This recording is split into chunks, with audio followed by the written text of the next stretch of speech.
unakumbuka yale yaliyopita, kila wakati unakumbuka yale machungu yenye ulipitia, ujue ya kwamba saa ile unakumbuka machungu, saa ile unajibu watu kwa uchungu, saa ile unaishi maisha ya uchungu, wewe unatosheleza mwili, na mwili hatima yake ni mauti. Mwili hatima yake ni mauti. Mungu tuokoe. Sitatimiza haja za mwili wangu, sitatimiza misukumo za mwili. Mwili utakwambia tusi, na mdomo unafunguka na sauti inatoka. Mwili itakwambia jifiche, na kweli unabeba mwili wako unaanza kujificha.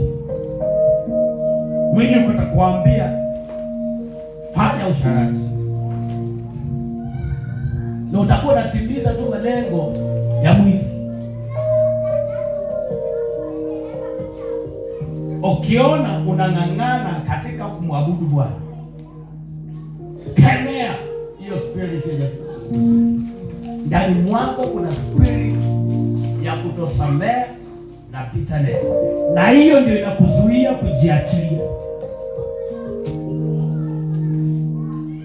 Lakini wakati unaikataa na damu ya Yesu kutakasa, Roho Mtakatifu achukue usukani, utafunguka hapa, ukawe mtu wa kimataifa. Amen. Na utafika mbali. Amen. Kwa hicho chenye Mungu ameweka ndani mwako utafika mbali. Hautahitaji watu wakushike mkono. Amen. Lakini Mungu ataachilia kitu ndani mwako chenye kitangaza, kinaitwa nyota, itarejeshwa ndani mwako.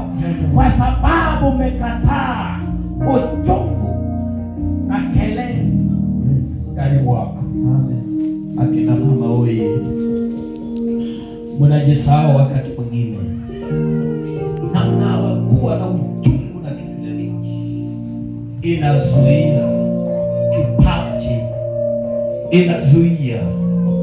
Nasikia kuna uhusiano kati ya uchungu na magonjwa, zina uhusiano.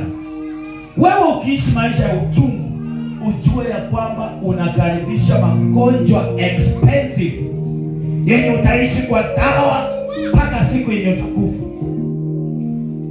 Magonjwa yenye unaishi kwa dawa, haina dawa ya kutibu, haina matibabu, lakini unaishi kwa dawa mpaka siku yenye utakufa. Magonjwa hayo yanatokana na dhambi. Dhambi huzaa magonjwa yenye haina tiba. Taja magonjwa yote duniani yenye haina tiba, haijaipata dawa. Wewe ukianza kumeza, utameza mpaka siku yenye utakufa. Na ukikosa kumeza, haulali, unakuwa hali mauti. Hiyo dawa inaitwa magonjwa yanayotokana kwa zile nafsi zitendayo dhambi.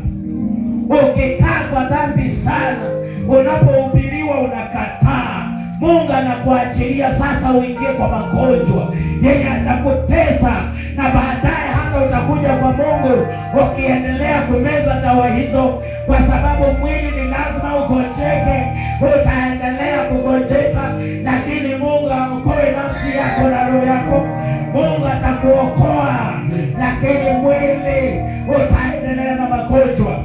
Kabla magonjwa haya yakujie, kataa hiyo roho, kataa hiyo roho. Watoto wadogo wako hapa, wasichana wako hapa, usianze kujiletea mauchungu kwa sababu somebody has broken your heart. Some people have heartbroken. Wengine wamekudisappoint, wengine wamekutumia vibaya, na unaanza kuweka uchungu ndani mwako na kutosamea. Tafadhali, wewe ndio driver, wewe ndio daktari wa maisha yako. Wewe ndio unafaa ukatae, kwa sababu ukiibeba na umbebe moto huyo, madhara yanakuja kwako wewe mwenye umembeba.